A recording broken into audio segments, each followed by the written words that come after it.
How is it that at this important informational meeting, there is information regarding changes in public benefits and renderings that won't be available until after next week's public hearing? Well, Yeah, I think the essence of the question here is, why are the renderings and other information regarding the project not being made available before next week's public hearing? well, I think as MaryAnne mentioned before, the design of the arena is evolving.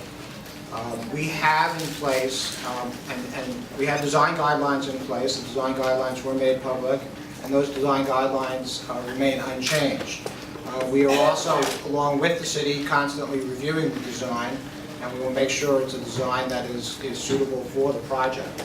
But the important, I think, factor is that there are design guidelines. Those design guidelines are public, and the new design of the arena will comply with those guidelines. Follow-up question, Richard, Mike? Can you speak to any aspects of the design that you're fairly clear about now? For example, just to pick one example that's a public amenity, which is the public entrance that was envisioned originally as a very large, grand entrance area. Now, I know you're redesigning and value engineering, and you know the exterior is going to change, but you are working on the inside. If there's anything you can tell us about that, for example, and any other general design features. Obviously, value engineering is to save money, which is good for the project, but the question is, besides doing it less expensively, what substantive changes are there? Are there any formerly public spaces that are no longer public? Are there things like that? Okay, so let me say that the urban room, which I think is the structure you were referring to, will be built when the office building B1 is built. And until that occurs, there will be an urban plaza that will have many of the amenities that were contemplated in the urban room.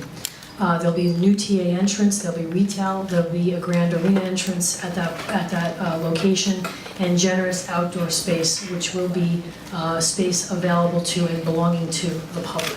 So there is an open plaza until the office building is built, because the urban room lives underneath that office building, so that it has to be built simultaneously. But in the meanwhile, it is an urban plaza, again, with the amenities that were contemplated in the urban room.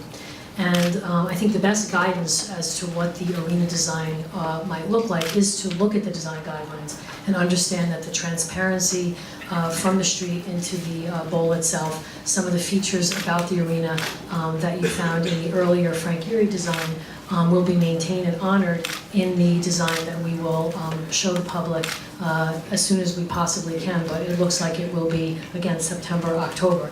And so I think that's the best way to sort of think about it. But none of the spaces that were previously public spaces in nature have been changed into private spaces. None of the transparency goals and objectives of the arena design itself have been changed. None of the locations of the entrances of the arena have been changed. All of that will be honored in the ultimate design.